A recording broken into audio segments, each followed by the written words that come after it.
had a very difficult stretch, but you continue to perform at a high level. How are you able to get to your game? Basketball when I'm on the court.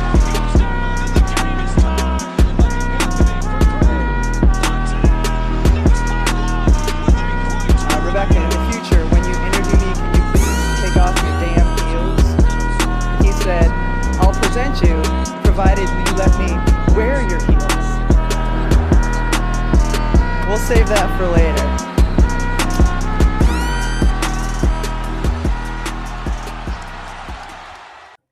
Olá, pessoal, bom dia. Imagino que bom dia, porque eu estou gravando no dia 26 de maio, às 8h13 da noite, começando essa gravação. Eu duvido quem é que vai escutar isso à noite, tendo um jogo 5 entre San Antonio Spurs e Oklahoma City Thunder. Então já vou dar bom dia e boa tarde para você que deu play aqui nesse episódio do NBA das Minas, mas obviamente que eu não estou sozinha e obviamente que não poderia ser outro assunto, outra pauta que não o retorno do New York Knicks às finais da NBA depois de 27 anos. A gente está falando de quase 3 décadas sem o New York Knicks na final da NBA.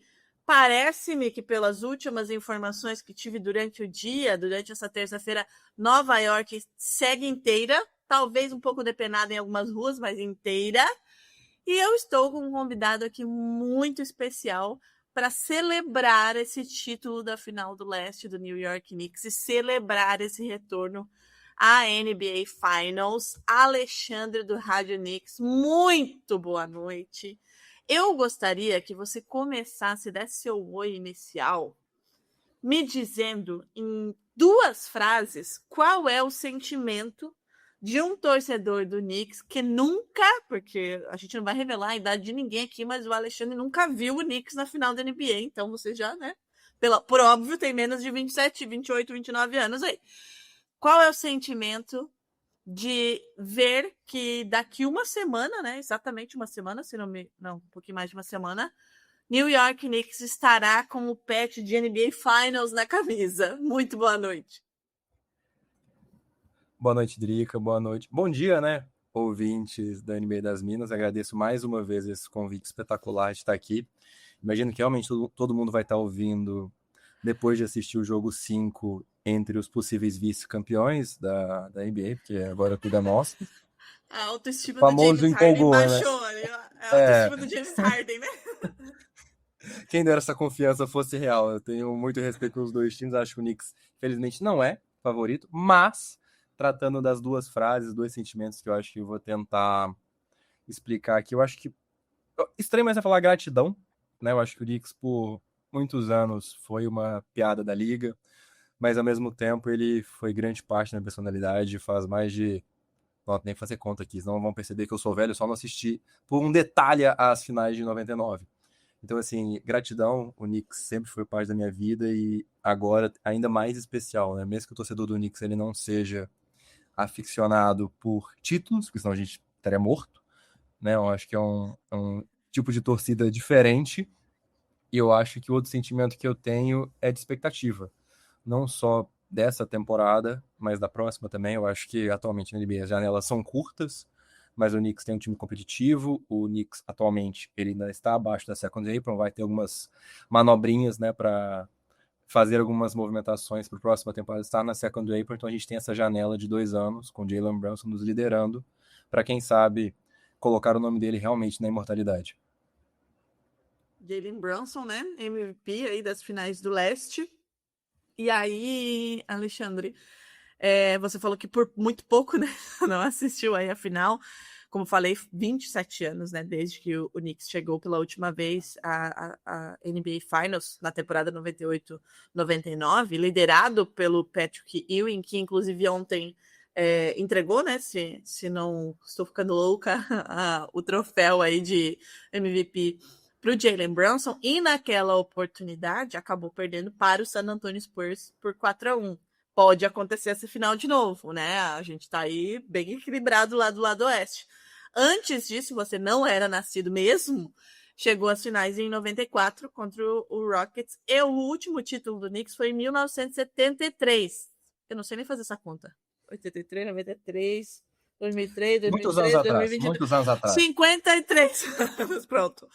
É difícil ser de humanas. 53 anos. Há 53 anos o Knicks não comemora um título da NBA. Esse é o tamanho do que foi feito ontem, especificamente, né, para cravar aí essa vaga na final da NBA. Lembrando que o Knicks passou por Atlanta Sixers e Cleveland Cavaliers, varrendo os dois últimos, tanto Sixers como Cleveland Cavaliers, para chegar a essa final da NBA. Antes de a gente falar um pouquinho sobre o contexto da série e tudo mais, Alexandre, como foi para você, daqui a pouco a gente vai falar sobre a construção também desse Knicks, ver o Jalen Brunson recebendo esse troféu de MVP, porque muita coisa se falou do Jalen Brunson ao longo da carreira dele, né? Especialmente sobre o tamanho dele, aquela coisa toda. Hoje muita coisa foi resgatada, inclusive, né? Com relação a isso. E assim, é inegável o que ele representa para esse time do Knicks. Não é só ele, a gente já vai falar sobre peças muito importantes, como o Josh Hart, que é um jogador que eu gosto muito, e a gente estava falando aqui no off, inclusive, sobre ele.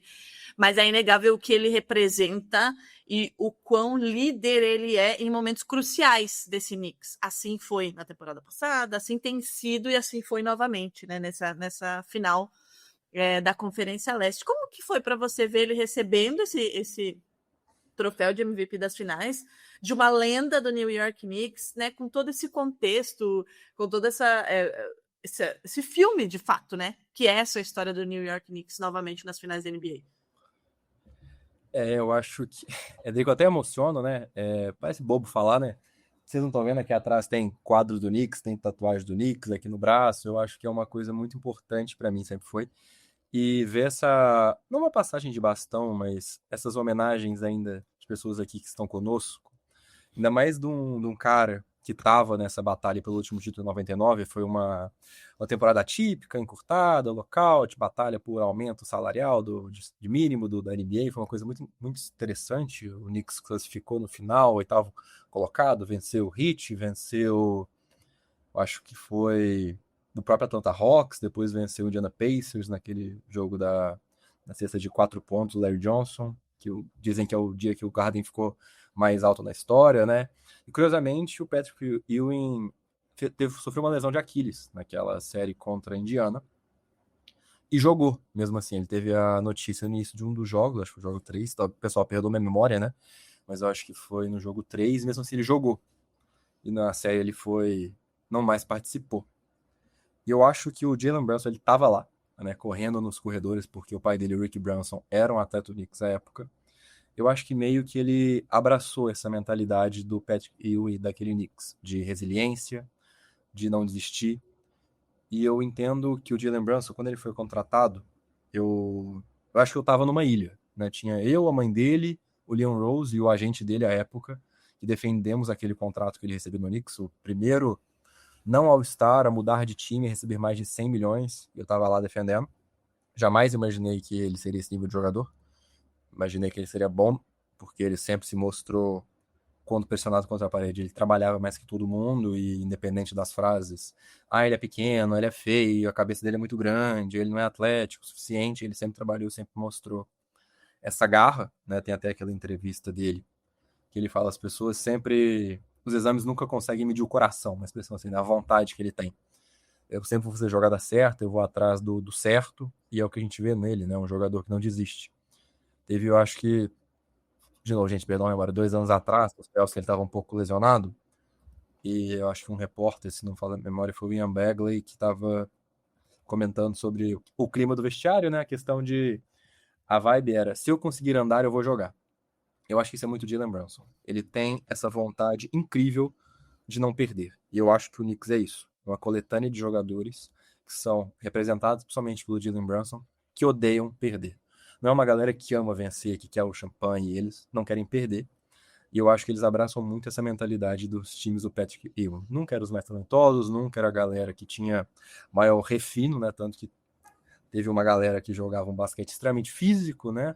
Ali com uma defesa, de certa forma, até violenta para os padrões de hoje, que buscava vencer de toda forma, e eu acho que o Brunson, ele é o reflexo disso em 2026. Eu acho muito bonito. O Patrick Ewing, junto com o Walt Frazier, que é o outro líder, né, do título de 70, o Willis Reed não está mais entre nós, passando o troféu de MVP do leste para ele.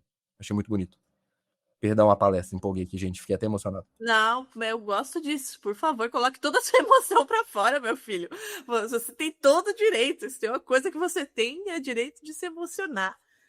Depois de tudo, né? Como eu falei, você não viu o seu time nas finais da NBA, então você precisa saborear cada segundo dessa conquista, e que foi uma conquista muito merecida, né? Falando especificamente sobre o Jalen Brunson, nesses 4 jogos contra o Cavs, né, foram 38, 19, 30, 15 pontos, e é um jogador que não ganhou esse título de MVP à toa, né? É um jogador que, de fato, controla o ritmo de jogo. E aí, antes de a gente passar sobre como o Knicks controlou essa série, que lá quando começou, imaginava-se que poderia ser uma série equilibrada, porque a gente tem um Cavs que mexeu nesse time para vencer já, ou para dar o próximo passo, né? Especialmente com a troca ali do Darius Garland com o James Harden, né? Imaginava-se que talvez essa experiência, né, de James Harden, toda essa rodagem dele na NBA pudesse ser o companheiro para que o Donovan Mitchell conseguisse chegar às finais, e foi o totalmente oposto. Antes de a gente falar sobre como o Knicks controlou essa série e meteu uma varrida na final do leste, só pra gente voltar um pouquinho na tua idade, né, que você não viu o teu time campeão, mas assim, ó, a última vez que o Knicks se classificou para NBA Finals lá em 99, o Jalen Brunson tinha 2 anos de idade, tá? O Josh Hart tinha 4. Mikal Bridges, aí fechando, né, a trinca dos jogadores da universidade aí, né, que realizaram o sonho de chegar à final da NBA juntos, tinha 2 aninhos. O Giannunobi, 1 aninho. O Karl Anthony Towns, 3 aninhos. E metade desse time aí, o McBride não era nem nascido na época que o Knicks chegou na final da NBA. Então, só pra gente ter uma noção do tamanho do impacto que é este elenco do Knicks estar na final da NBA. E já a gente vai falar sobre essa construção desse Knicks. Alexandre, vou te dar essa deixa já. Mas antes de a gente falar sobre isso, eu queria que tu falasse um pouquinho sobre como você viu essa série, porque, como eu falei, antes de começar essa final do leste, ainda que o Cavs tenha chegado com muito mais dificuldade, né, com jogos 7 na bagagem, com uma série muito física, muito dura contra Detroit, e o Knicks tendo varrido os Sixers, né, na semifinal, imaginava-se que teríamos uma final mais equilibrada nesse leste, mas não foi o que aconteceu, né? O Knicks controlou a série de ponta a ponta. E aí, nesse último jogo, mais de 30 pontos, inclusive, né, na cabeça do Cleveland, em Cleveland, para carimbar a classificação e ficar sentado no sofá esperando aí o caos que vem do Oeste. E aí temos alguns pontos, né, que demonstram como o Knicks controlou essa série. Para começar, você falou que lá em 99, né, naquela época, a gente tinha defesas muito mais físicas, né? E de fato era um Deus nos acuda, mas esse Knicks colocou uma defesa muito sufocante, né, para cima do Cavs, anulando um dos principais pontos fortes do Cleveland, que era a criação ofensiva no perímetro, graças a uma defesa extremamente colocando pressão, né? Uma pressão constante para cima do Donovan Mitchell e do James Harden. Harden que ofensivamente, né, tirando essa série, né? Mas historicamente não tem como a gente, né, não respeitar o jogador James Harden, especialmente ofensivamente, mas ainda ofensivamente ele contribuiu muito pouco para esse Cleveland, e muito por conta da defesa do Knicks, né? Uma defesa física, não tão física como antigamente, com trocas muito rápidas, né, para confundir e para limitar a movimentação de Cleveland, e com uma proteção de aro funcionando muito bem contra um time que tem jogadores como o Evan Mobley e Jarrett Allen dentro do garrafão. E aí eu te pergunto, Alexandre, você imaginava que a defesa do Knicks ia sobressair tanto para cima de Cleveland, especialmente nesses pontos, né? Tendo limitado muito essa criação ofensiva do Cleveland, tendo colocado uma pressão absurda para cima das duas principais peças e dentro do garrafão, tendo Jarrett Allen e Evan Mobley. Você imagina que que o Knicks seria tão dominante assim, defensivamente falando? Drica, não imaginei.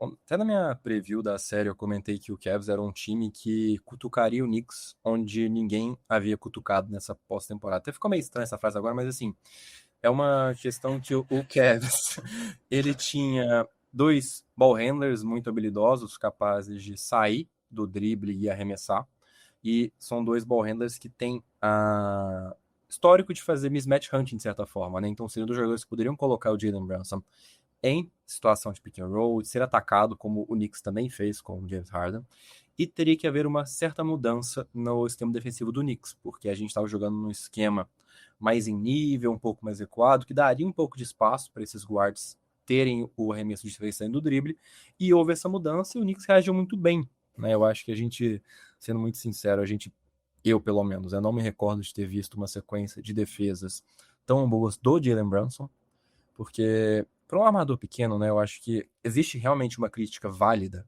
aos jogadores pequenos e como que eles podem ser melhores jogadores de times campeões, com o Stephen Curry sendo uma exceção.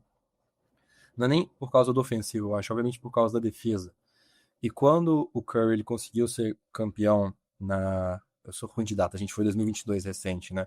A gente viu um Curry muito mais inteligente em trocas, muito mais inteligente em hedges, que é dessa pequena ajudazinha na hora que tem um pick and roll para dar tempo do marcador voltar. E a gente falava, cara, o Brunson precisa atingir este nível de defesa do Curry para ele conseguir ser. Ofensivamente, o Curry é o Curry. Mas se ele conseguir defensivamente atingir esse nível patamar, o Knicks consegue sobreviver. E ele conseguiu. O Brunson ele foi extremamente inteligente, foi extremamente ágil, extremamente forte, tirou linha de passe quando ele estava voltando dessas ajudas breves. Então, assim, defensivamente eu não imaginei que o Knicks conseguiria ter esse nível de impacto. Eu acho que também vi um pouco da questão do Mobley, né? O Knicks meio que pagava fazer isso desde a série de 2000, de novo, gente, perdão a memória aqui, 2022 também, que desafia o Mobley a tomar decisões e o Knicks tem sucesso com essas estratégias para tirar a bola da mão do Spider, tirar a bola da mão do Harden. E eu acho que, além desses ball handlers capazes de atacar o Jalen Brunson, que a gente conseguiu sobreviver, do outro lado da quadra, o Cavs ele tinha um desafio diferente, que era o cross-match, né, que fala, por exemplo, de colocar um ala marcando o Karl Anthony Towns e um pivô marcando o Josh Hart, que no caso é o Jarrett Allen. De certa forma, para induzir o Josh Hart a chutar e inibir o pick and roll Jalen Brunson e Karl Anthony Towns. Mas o Knicks conseguiu, de forma brilhante, atacar isso. E eu tiro o chapéu, não só pro Josh Hart, que no primeiro jogo foi sacado e estava no meio da torcida, pulando, gritando, com o cara que estava substituindo ele, metendo bola de 3. Quando ele estava no jogo 2, atacando, correndo, sendo agressivo, compensando essa questão. E eu acho que mostra também... eu fui crítico da demissão do Tibbs, né? Eu acho que ele merecia mais uma chance com esse time com mais tempo.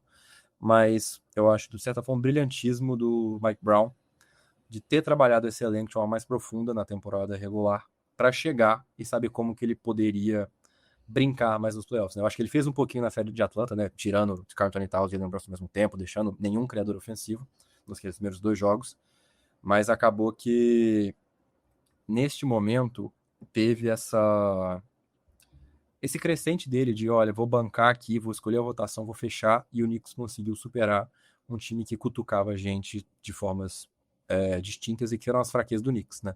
Sempre que colocava um big no Josh Hart, nosso ataque morria, porque o pick and roll de Jalen Brunson e Karl Anthony Towns parava de ser efetivo, porque você tem o pick and roll dos dois ali, a defensivamente trocava, né? Não criava uma vantagem, e se tinha mais ou menos 2 caras na bola que não precisava, você perde um espaçamento ali. Então, assim, era a série do Jalen Brunson, e ele, como a Drica já comentou, não decepcionou, né? Foi histórico, aquela virada no jogo 1 passou por ele, acho que foram 15 pontos em 9 minutos no quarto período, se não me falha a memória. Então, assim, foi incrível. E arremesso difícil atrás de arremesso difícil atrás de arremesso difícil, e defendendo bem, porque o James Harden ele até procurou criar alguma coisa, o Spider ele ficou meio... Eu acho que ele sentiu um pouquinho aquela pressão, que é estranho, né? O Spider costuma ser um jogador clutch, mas o James Harden estava tentando e o Jalen Brunson defendendo ele bem. E eu acho que... Sei lá, eu acho que o Jalen Brunson mereceu demais esse título de MVP das finais do Leste, tá em ótimas mãos.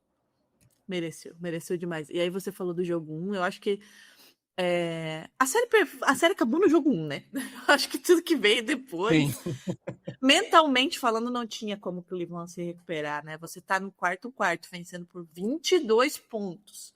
Toma uma run de 18-1 E aí você perde, eu acho que deu 11, né, no final, 11, 14 pontos de diferença na prorrogação.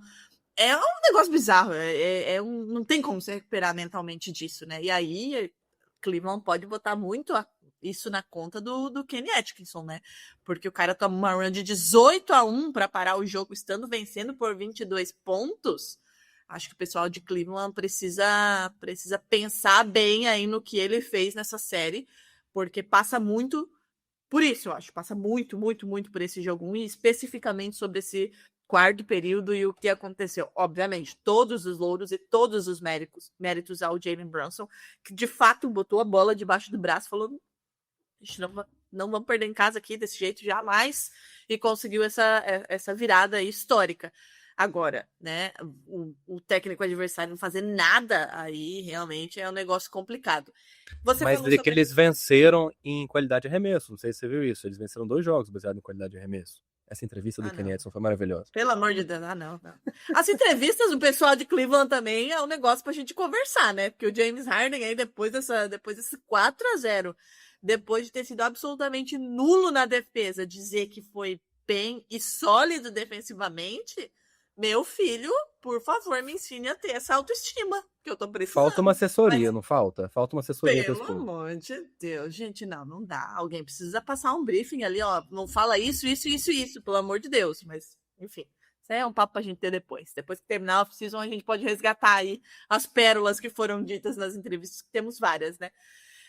Mas além de defensivamente, Alexandre, a gente viu, e você já falou um pouco, né, sobre o Josh Hart, por exemplo, né, que é enfim, já a gente vai falar sobre especificamente alguns jogadores, mas ainda falando sobre o controle do Knicks da série, né, defensivamente extremamente sufocante, e ofensivamente controlando o ritmo de jogo, né? Ainda que esse primeiro jogo tenha sido mais difícil e aí a gente teve essa virada histórica, mas via de regra foi Nova York que ditou o ritmo dos jogos, né? O Cleveland nunca conseguiu acelerar em transição, que é uma das características desse time do Cavs, e nem em momento esteve confortável ofensivamente. Obviamente que por conta dessa defesa, mas porque o ritmo de jogo estava na mão de Jalen Brunson e companhia, né? E o Knicks é efetivo para um caralho no meia-quadra, na meia-quadra, para controlar esse ritmo de jogo. E aí, essa questão mental, né? Para mim, não acho assim, não tinha como Cleveland conseguir uma virada depois desse jogo 1. Não imagino, talvez eu imaginasse que poderia roubar um joguinho, mas depois desse jogo 1, eu acho que nem o torcedor do Cleveland imaginava que o time conseguiria se reerguer, se remontar depois do que aconteceu, porque obviamente que esse Knicks ele já vem sendo construído, né? Tá preparado, bateu na trave ano passado, é muito forte mentalmente. A gente acabou de falar sobre o Jalen Brunson, como ele é clutch, como ele se preparou, inclusive com todas as críticas que ele sofreu ao longo da carreira. Mas assim, Cleveland, né, errou demais, especialmente nas finais, né, nesse quarto nem se fala. E Nova York, assim, desde esse jogo 1, mesmo estando perdendo por 22 pontos, a todo momento você via na expressão desse time no Knicks uma confiança na própria força, né? Aquela coisa de confio no meu taco e a gente vai conseguir. E conseguiu. Essa é a impressão que você também teve ao longo dessa série, Alexandre? Com certeza, eu acho que, vou voltar um pouquinho no que o Tibbs falava, não é a vontade de vencer, é a vontade de se preparar para vencer. E o Knicks é uma cambada de maluco, completamente fissurados pelo trabalho duro, e o Knicks tem muita confiança nesse trabalho que eles fizeram durante a temporada. E eu acho que, assim, o que você falou, meio que matou no jogo 1, né? Na hora que chegasse em Cleveland, poderia realmente eles terem também força da torcida, um jogo quente neles de bola de 3, são um time realmente com uma qualidade muito grande ali, mas o Knicks matou as chaves deles, matou a questão do contra-ataque, né? É uma coisa muito interessante, né? Eu só acho muito doido quando eu vejo essa estatística. Curiosamente veio do Coach Brown, quando se não me falha a memória, quando ele era técnico da Seleção Nacional da Nigéria na Olimpíada de 2020, acho que era isso. Forçando a memória aqui, gente. Eles rodaram alguns números e viram que, assim, quando a gente aprende basquete, quando é criança, a gente pensa, putz, eu preciso travar o contra-ataque adversário, então não vou mandar muita gente pro rebote ofensivo. E o Knicks, ele vai com um caminho oposto, né? Ele congestiona o rebote ofensivo e que tem tantas armas, seja o Josh Hart, seja o Mitch Robinson, seja o Karl Anthony Towns, atacando esse rebote que os adversários não conseguem correr. Então você tem a galera batalhando lá para não entregar mais uma posse pro Knicks, então você não consegue ter o contra-ataque. Ele é muito doido, né? Meio contra-intuitivo do que a gente aprendeu quando era criança aprendendo a jogar basquete. Veio do Mike Brown como técnico da seleção da Nigéria e hoje é uma realidade do Knicks e de, acho, alguns outros times que já tentaram adotar essa estratégia. Que eu acho que, assim, combina muito com o Knicks. Eu acho que esse tipo de vontade, que vai pro rebote, quer brigar, dá um pouco de liberdade pro Josh Hart, que ele, querendo, é um dos melhores guardas reboteiros dos últimos 10 anos. Ele e o Russell Westbrook estão nessa brincadeira, de forma diferente, obviamente.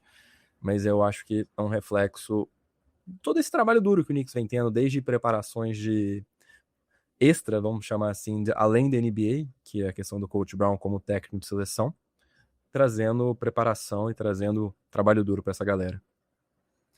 Falando em técnico, tá? Ao vivaço 2039, a NBA acaba de comunicar que o técnico do ano é quem? Alexandre, quem? O doidinho. Pela sua alegria, deve ser o do Celtics, né? Exatamente. Pela sua alegria. Joey Mazzulla, eleito técnico do ano. Sou apaixonada por esse homem. Falta vários parafusos na cabeça dele, mas, assim, maravilhoso. Nossa, ele é maravilhoso.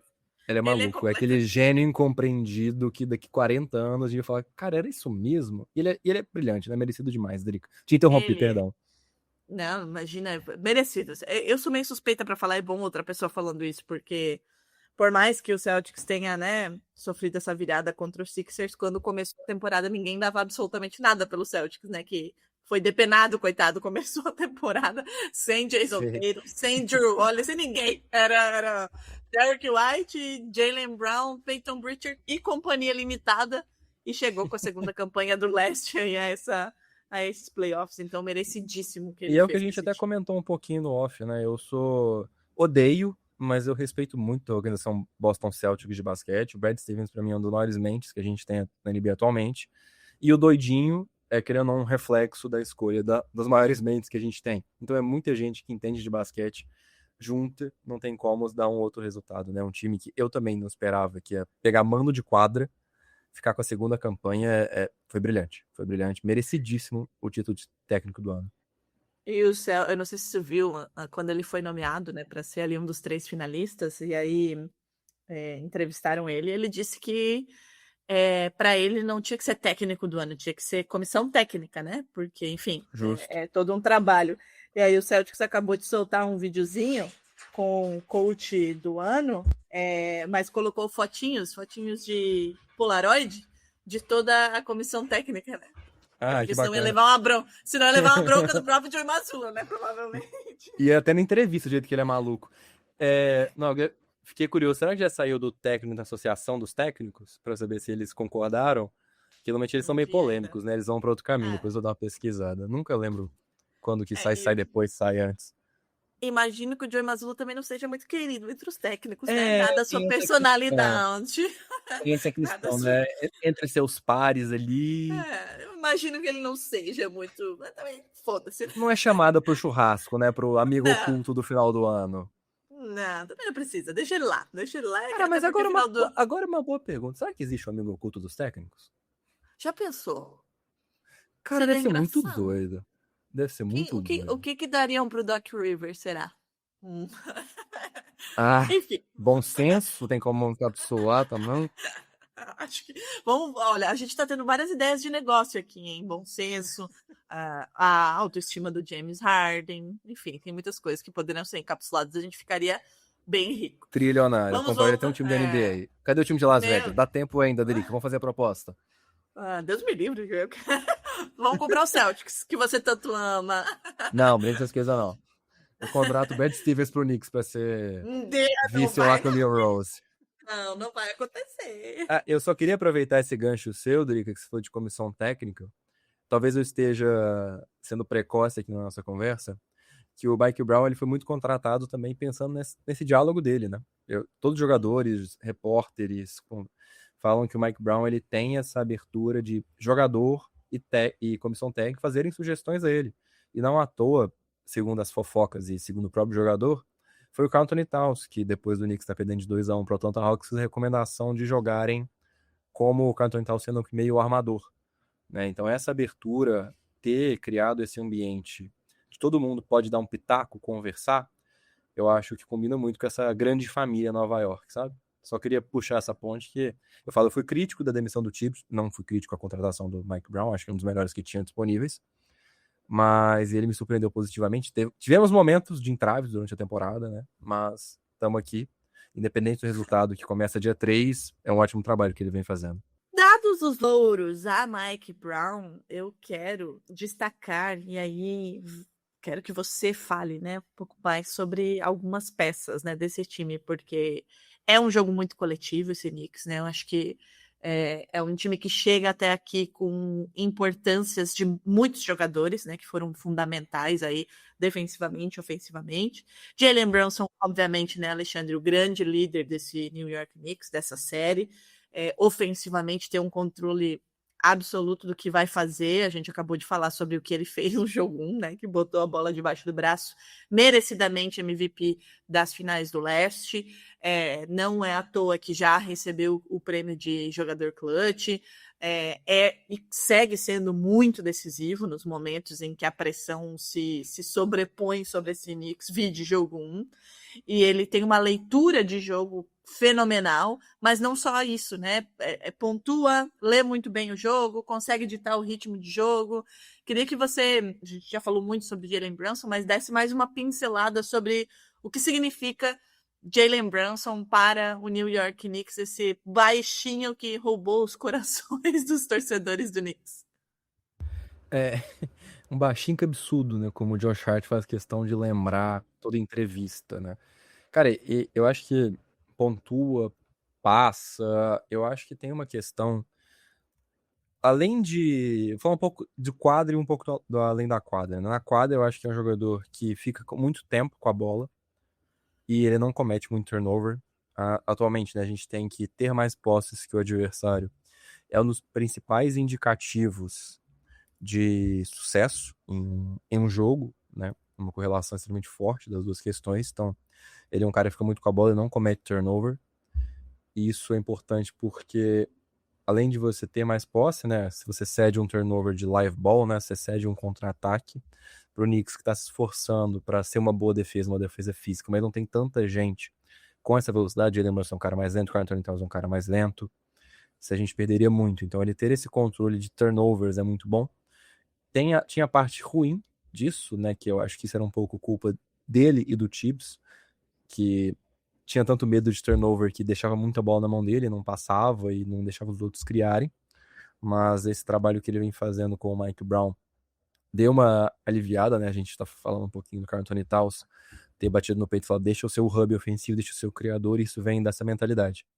E aí vem a mentalidade, que é o primeiro, eu acho que é o ponto extra-quadra importante, né? Ele foi perguntado, não lembro em qual jogo contra o 76, não lembro qual foi, sobre se ele, por ser uma estrela, se incomodava de ficar um pouco menos com a bola na mão. E a resposta dele foi: 1, eu não sou uma estrela. 2, eu só quero vencer. E eu acho que essa mentalidade ele traz pro Knicks, sabe? Ele é um cara que tudo que ele quer é vencer. Tudo que ele quer vencer, ele quer ter a camisa dele no topo do Madison Square Garden, ele quer ser imortal. Porque se a gente tem aquela ideia de que uma pessoa vai estar viva enquanto estiver na memória dos outros, ele nunca vai ser esquecido se ele conseguir levar o New York Knicks à glória maior possível da NBA, né? Então, essa mentalidade dele de vencer acima de tudo, independente de ele ou é o time, sendo o time, desculpa, eu acho que é o principal, eu acho que é além do que ele faz em quadra. Antes de ir para o próximo personagem aqui, saiu a votação, tá? Pro Coach of the Year aqui. Joey Mazzulla recebeu 62 votos para primeiro colocado, o J.B. Bickerstaff 29 e o Mitch Johnson do Spurs 9. Só, ninguém mais recebeu para primeiro colocado, tá? Então, no total aí foram 392 pontos para o Joey Mazzulla, 312 para o J.B. Bickerstaff e 133 para o Mitch Johnson, e aí a galera foi pontuando ali mais para baixo, mas foi uma diferença considerável aí para o Joey Mazzulla levar esse prêmio de Coach of the Year. Próximo personagem, você inclusive citou, né? O Karl Anthony Towns, né? Chegou há menos tempo, mas já chegou. A gente sabia quando ele chegou a Nova York, né? Que seria um ganho e tanto para o que Nova York precisava, né? Nessa série era um matchup muito problemático para o Cleveland Cavaliers e a gente viu isso ao longo desses 4 jogos, né? Um jogador que tem aquele espaçamento ofensivo e conseguiu abrir essa defesa dos Cavs, que não funcionou, né? A gente, para quem não assistiu os jogos, só olhar o resultado já percebe que a defesa não funcionou, né? Sem contar a importância, né, dele nos rebotes e foi muito eficiente em punir quando o Cleveland tentava fazer essas trocas defensivas, né? Então é um jogador que chega para somar com quem já estava, né, na campanha, com quem já estava com o Tibbs aí nessa crescente que o Knicks vem nos últimos anos. E aí o que para você significa essa chegada do Karl Anthony Towns e esse próximo passo, né, que o Knicks deu e que não dava tanto tempo? Cara, o Karl Anthony Towns pra mim é um tapa na cara de não desista. Quando o Karl Anthony Towns ele chegou na liga, no draft do Porzingis, eu lembro até hoje, né? O Knicks tinha a pior campanha e o Knicks caiu, né? Ficou com o Letão sendo a nossa escolha. E eu sempre fui muito fã do Karl Anthony Towns, os primeiros 6, 7 anos dele na liga, eu tinha certeza que ele seria o melhor pivô ofensivo da liga, não teria pra ninguém, que seria uma máquina de criação ofensiva, rebote, pontuação. Eu brinco que nos melhores sonhos ele seria tão bom quanto uns 90% do Nikola Jokic. De tão bom que é o Nikola Jokic. Então, assim, eu falo que o Towns, eu tinha essa fé nele, eu falava que ele seria o melhor pivô da liga, melhor que Anthony Davis, melhor que o Joel Embiid, melhor que todo mundo. Mas eu fui perdendo a esperança, porque passava técnico em Minnesota, ele não melhorava, mudava, ficava mais maduro, mudava elenco, continuava sendo um jogador displicente defensivamente, cometia muito turnover, cometia faltas ofensivas, saía do jogo. Isso, falando só do personagem da quadra, pessoal, porque ele fora é um ser humano ímpar, sempre foi, nunca houve nenhuma crítica a isso. Mas eu meio que desisti, né? E quando houve a notícia da troca, eu fiquei um pouco triste. O Julius Randle foi um cara que começou, né, a reviravolta do Knicks junto com o Tibbs em 2020. Tem até um quadro dele aqui atrás, o Julius Randle acho que foi muito importante. Não haveria Jalen Brunson querendo ir pro Knicks sem o Julius Randle criando aquela cultura de certa forma, mas o Towns foi uma aposta no teto, né? O teto que eu realmente não acreditava mais. E ele tá demonstrando que o teto sempre esteve ali. Precisava dele abraçar essa ideia, ter um técnico que, de certa forma, precisou, sei lá, do 17º técnico, mas alguém conseguiu chegar no Karl Anthony Towns dessa forma. Eu acho que também tem muita questão de maturidade, né? O Karl Anthony Towns já tem 30 anos, já entendeu a sua função, entendeu que o time é do Jalen Brunson. Eu acho que ele, mesmo que o discurso sempre esteve correto, houve uma dificuldade com o Anthony Edwards, houve essa questão de bola minha, bola sua, como que funciona. Ele já chegou entendendo a função dele. E o Jalen Brunson tem essa questão que eu comentei aqui, de pro time, né? O líder venceu, o Knicks vem primeiro. O que importa mais é o nome que tá no peito, não o nome que tá nas costas. E eu acho que o Karl Anthony Towns abraçou essa ideia. Eu não falo que ele é um jogador egoísta de certa forma, anteriormente, não é isso. Mas no quesito de sacrifício mesmo, ele tá tendo menos chutes, ele tá tendo menos minutos, ele tá sendo incrível nesses minutos que ele tá tendo. Ele tá sendo um criador ofensivo, ele tá procurando olhar o jogo com mais calma, e defensivamente ele tá defendendo mais do que eu jamais imaginei. Fazendo leituras corretas, protegendo o aro, sempre sendo muito bom no rebote. Mas, cara, e uma coisa que a gente sempre fala, né, que o pivô, por ele estar mais na linha de trás da defesa, ele tá vendo, ele coordena, ele tem que ser vocal, e o Karl Anthony Towns nunca foi isso, né? A gente viu, principalmente nessa temporada, ele e o Dino Novo batendo cabeça. O de, porra, você vai pra cá, você tem que fazer isso, fazer aquilo. E no final a gente vê que ele tá muito em acordo agora, né? Meio que ele aprendeu finalmente. E é estranho, porque, olha que bizarro, né? Na última pós-temporada contra o Celtics e contra o Detroit, o Knicks mudou a defesa. E não lembro qual que era o jogo, não lembro se foi o jogo 2 contra o Celtics, o Knicks manteve a mesma defesa do jogo 1 pro jogo 2. O Karl Anthony Towns simplesmente parou, ele distraiu e esqueceu que o Knicks estava trocando, estava fazendo uma defesa em nível e começou a fazer em drop, que nem era defesa da temporada regular. E a gente viu o time visualmente frustrado com ele. E dessa vez não, ele tá totalmente fechado com o esquema, ele tá totalmente fechado na rotação, ele tá totalmente embarcado no projeto New York Knicks 10 semanas de sacrifício, que é a campanha que tava no vestiário do Knicks quando começou os playoffs, são 10 semanas de sacrifício. Óbvio que não tem essa frase clichê, mas seria 10 semanas de sacrifício para entrar na história, de certa forma. E ele abraçou isso, ele tá sendo o que o time precisa dele. Precisa de um criador? Sou eu. Precisa de um chutador? Sou eu. Precisa de um reboteiro fazer o trabalho duro? Sou eu. E ele tá...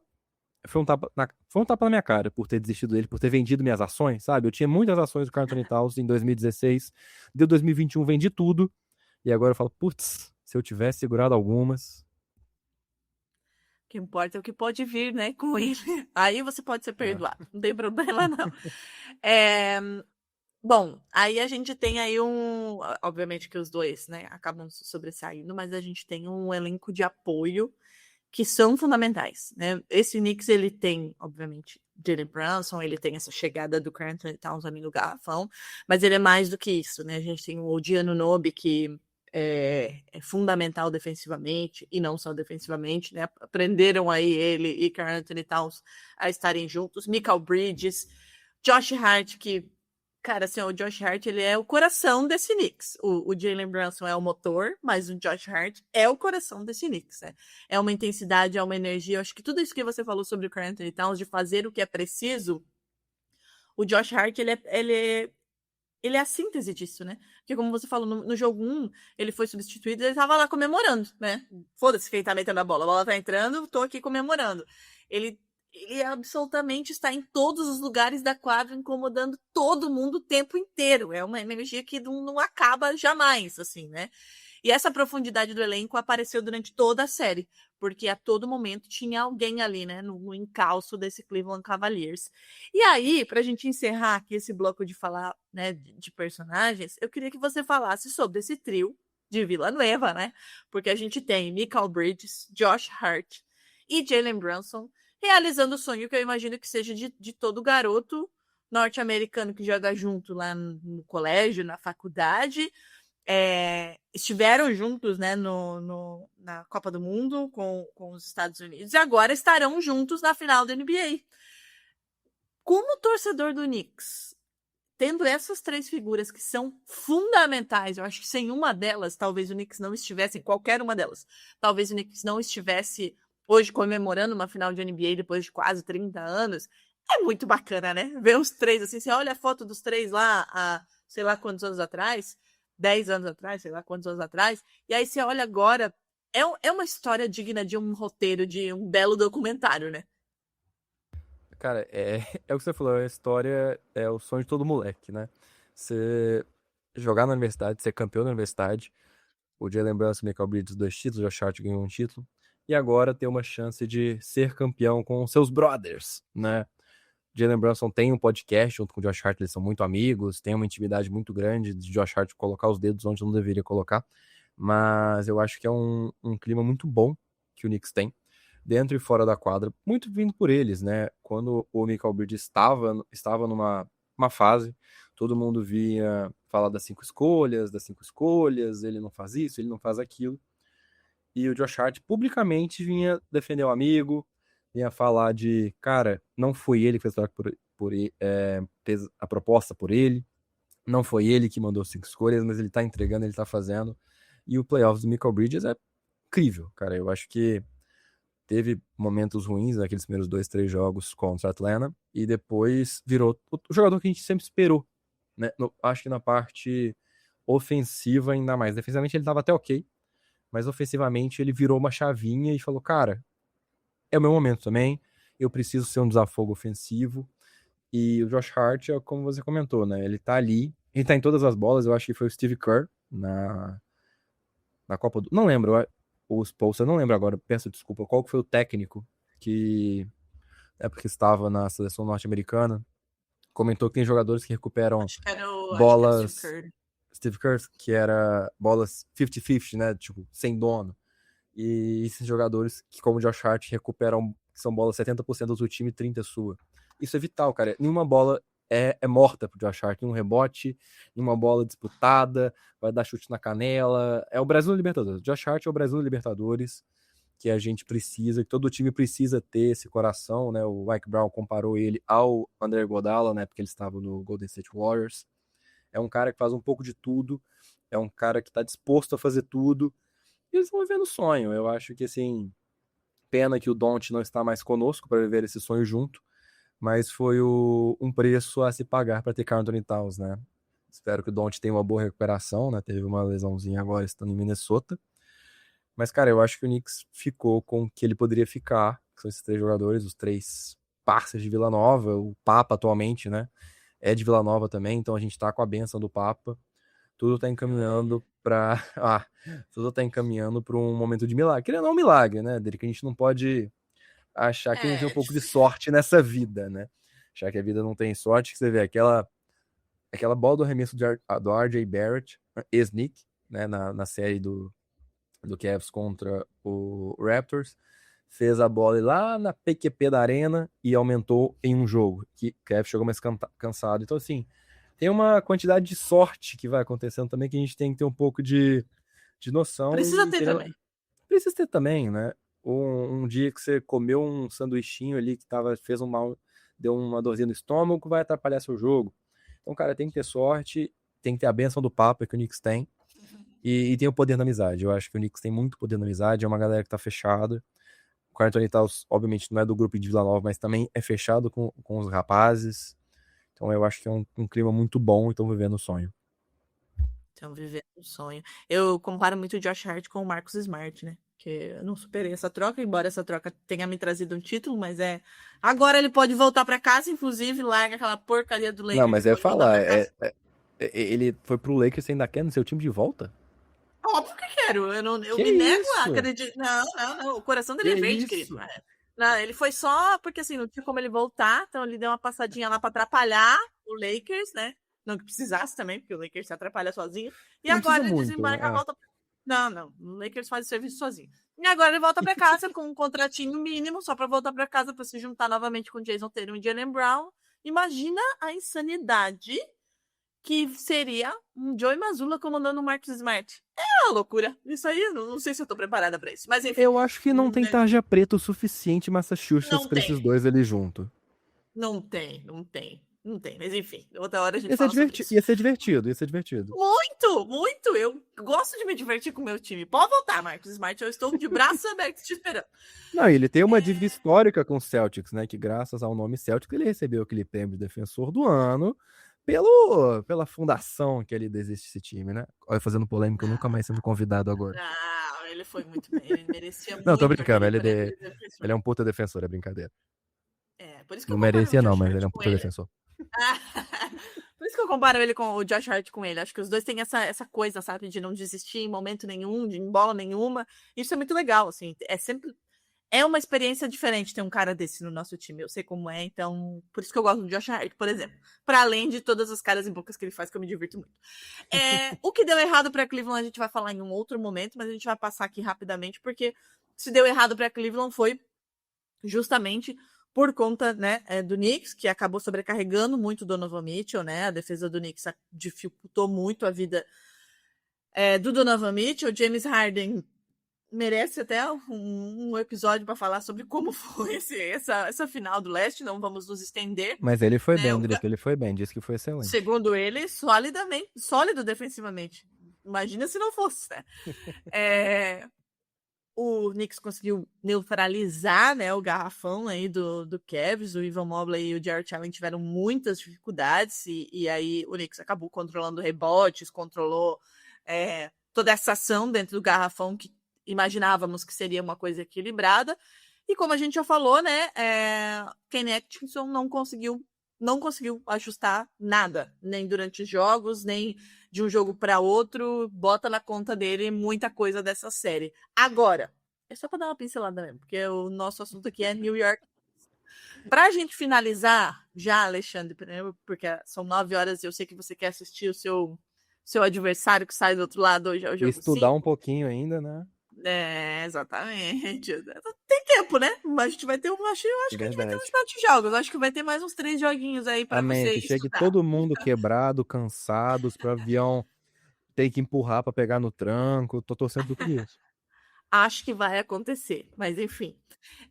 O significado desse título do leste, né? Pro Knicks, enfim, a gente falou aqui sobre o que vem sendo, né, essa construção desse projeto. Você mesmo falou que, assim, 7, 8 anos atrás era impensável imaginar o Knicks vencendo, né, um leste, chegando às finais da NBA.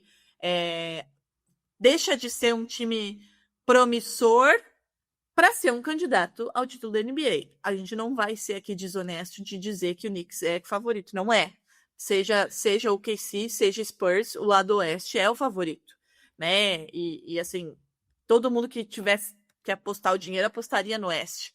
Mas por que não sonhar, né, Alexandre? Porque esse time chega com muita maturidade, chega, ao contrário do James Harden, com muita solidez e com uma história incrível, né? Com uma narrativa incrível. E a gente sabe que narrativas, elas são legais na NBA, né? É um Jalen Brunson que chega num patamar de grandes estrelas da liga, né? Para quem duvidava. É uma campanha histórica. A gente tá falando de um time que varreu Sixers, varreu Cavs, então varreu na semifinal, varreu na final. O que para você significa esse título de campeão da Conferência Leste 2025-2026 para o New York Knicks, depois de tudo isso que a gente falou aqui de construção, de um times que você não queria que saísse, mas também foi importante sair. Ele deu muita casca para esse time, né, nos últimos playoffs, levando esse time à exaustão, mas preparando esse time para esse momento de hoje, né? Jalen Brunson, Josh Hart, Michael Bridges, Towns, Mike Brown, o que significa esse time e como você projeta, independentemente do que aconteça, a experiência final da NBA para vocês, torcedores do Knicks. Cara, que pergunta difícil, Drica. Eu acho que a gente tava até comentando antes de começar a gravação, você me perguntou como eu tava sentindo. E realmente eu não sei. Eu acho que é um misto de tudo, sabe? Eu acho que a gente olha pro passado, vê tudo que a torcida do Knicks venceu, tudo que sobreviveu, tudo que a torcida do Knicks aguentou. Ter uma empolgação, mas eu acho que o sentimento do time de ainda não acabou, faltam 4, passa pra torcida. Que é o sentimento de mesmo que o outro lado seja favorito, esse time tem chance. Porque esse time tem muita qualidade, esse time sabe as dificuldades que eles têm. Né? Eu sei que se o time adversário colocar um pivô no Josh Hart, eu tenho que fazer isso, porque a gente teve essa dificuldade contra Cleveland. Eu sei que se eu estiver enfrentando um pivô dominante dentro do garrafão, eu vou usar o Anunoby usando, fazendo ajuda vindo da baseline, eu vou usar o Michael Bridges vindo da nail help, eu vou tentar trazer tudo que a gente já viveu na série contra o Embiid, mesmo que sem joelho, sem cotovelos, sem dedo. Eu tenho um defensor grande e forte, que é o Dyson Daniels no Jalen Brunson, como eu vou fazer? Isso a gente vai trazer pro Castle se a gente for enfrentar o Spurs. Oklahoma eu acho que é outro monstro, né? Que tem 16 mil defensores nesse caso. Mas, assim, eu acho que é esperança de que esse time tem chance. Eu acho que tem esperança mesmo. Óbvio que não dá pra colocar em número a 30%, não. Mas eu acho que o Knicks tem chance. O Knicks tem a torcida mais apaixonada da NBA. Eu acho que, não, infelizmente, não temos... Também. Temos sim. Não dá pra comparar um time que nunca teve sucesso nenhum com a torcida derrubando uma cidade porque ganha um joguinho de Copa da NBA. De tão Hoje eu vou deixar... Hoje eu vou deixar passar, tá? Obrigado. Pô, mas eu lembro, acho que foi o Horford, né, quando foi pro Celtics, comentou que a torcida do Atlanta ia embora, a torcida do Celtics estava lá cantando até o final, torcendo até o final. Eu acho que existem torcidas realmente que são diferenciadas e falo pelo Knicks, pela dificuldade que foram os últimos 30 anos, o Madison Square Garden sempre tá lotado. Acho que de certa forma é uma premiação pra torcida, mas o sentimento de faltam 4. Faltam 4. E mesmo que não consigam as 4 vitórias, porque é improvável, né? O Knicks não entrará, seja qualquer time que for o adversário, não entrará como favorito. Fica a gratidão, fica na história a primeira final no século do Knicks, né? Jalen Brunson, Anthony Towns, Mike Brown, toda essa galera que a gente já comentou. E o sentimento, pra mim, eu acho que, conversando aqui, eu acho que eu consegui entender um pouco melhor. Virou até uma sessão de terapia, Drica.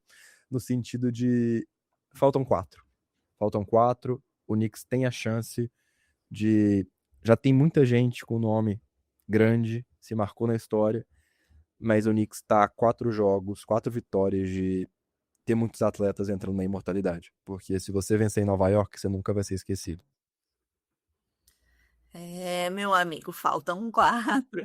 Bom, assim, eu acho que para sintetizar, né, Acho que essa final do leste, não é que o Knicks apenas venceu, né? O Knicks dominou o que era um dos favoritos lá no começo da temporada, né? Especialmente depois da chegada do James Harden. Mostrou muita maturidade, né? Ao longo desses playoffs, ao longo da temporada, mas especialmente ao longo dos playoffs. Maturidade, uma casca muito grande que foi construída ao longo desses anos, uma defesa muito boa, que, como você disse, vai enfrentar uma defesa absurda, seja quem é que passe, né? Um OKC que tem uma defesa absurda, um Spurs que tem o melhor defensor do ano, enfim. Tá preparado também, tem um poder de decisão muito apurado, né? Tem jogadores que na pressão funcionam muito bem. Obviamente que estamos falando de Jalen Brunson, mas não só de Jalen Brunson, como a gente falou aqui de vários jogadores. E agora, né, Knicks, Nova York, a cidade de Nova York, chega às finais da NBA e acreditando muito, porque eu acho que os torcedores, apesar de enxergarem o Oeste como essa força abissal, seja quem vem, não tem como não acreditar. Quando o time chega depois de 27 anos à final da NBA, depois desse processo dos últimos anos, que foi construído com muitas... Tô adorando a palavra solidez, em homenagem ao James Harden.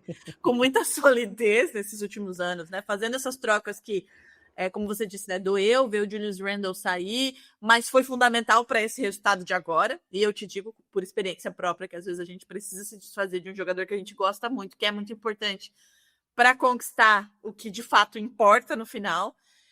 E desde 1970 é a chance de Nova York de voltar a comemorar o título da NBA depois de 53 anos. Então, assim, né, a gente viu ao longo do dia de hoje, né, os vídeos de Nova York absolutamente ensandecida, inteira, mas ensandecida. O Madison Square Garden, eu acho que a Agatha até publicou alguma coisa sobre isso, que merecia o Knicks comemorar esse título no Madison Square Garden, mas ninguém também vai reclamar de uma varrida, né? Agora comemora lá outra hora. E o Madison Square Garden merece, né? Sonhava com isso há muito tempo, há 3 décadas, né? Uma final de NBA, e merece, porque a gente tá falando da meca do basquete. Então, parabéns aí ao New York Knicks, aos torcedores do Knicks. Aproveitem, desfrutem, estar na NBA Finals. E agora, meu filho, o que vier é lucro, né, Alexandre? Não, é estranho. Não sei, Rodrigo, eu tô com um sentimento cada vez mais positivo. Não sei, o sonho ainda tá real. O sonho ainda tá real. Eu acho que a gente tem uma chance. Eu acho que, querendo ou não, esse descanso a mais pode ser importante. E a gente vai estar aqui preparado, torcendo. E o Knicks não é feito de título, né? A torcida não é feita de títulos. Então, se não conseguir o título, vai continuar sendo a torcida mais apaixonada em 2026, 2027. Vai continuar. É a principal torcida e sempre vai ser, porque é um time feito de Knicks. Não é feito de título, é um time feito de Knicks. Eu vou deixar passar. Eu vou deixar passar porque esse é esse momento de vocês. Eu achei que se eu passar e tiver o Marcus Smart, já foi surpreendente. Não, né? Porque você não tá na minha frente, que se você tiver na minha frente... tudo bem. Não. Alexandre, muito obrigada, tá? Falaremos mais, porque o Knicks está na final da NBA, então já esteja ciente que você será chamado aí durante esses finais para falarmos sobre essa final. Mas, por enquanto, desfrute essa final do leste e desfrute a sua primeira final de NBA, porque, de fato, vocês merecem. Muito obrigada por estar aqui comigo. Eu que agradeço o convite mais uma vez, sempre uma honra. E, de verdade, se houver o convite novamente, estarei aqui para falar do 4-0 nas finais também. Mais uma varrida histórica. Meu Deus, baixou o James Harden aí. É isso, gente. Conhece, eu já pedi na Amazon. Já chegou a cápsula aqui rapidinho. Já tomei 3. Tô vendo? Depois disso, a gente se despede antes que ele fale mais alguma atrocidade, tá?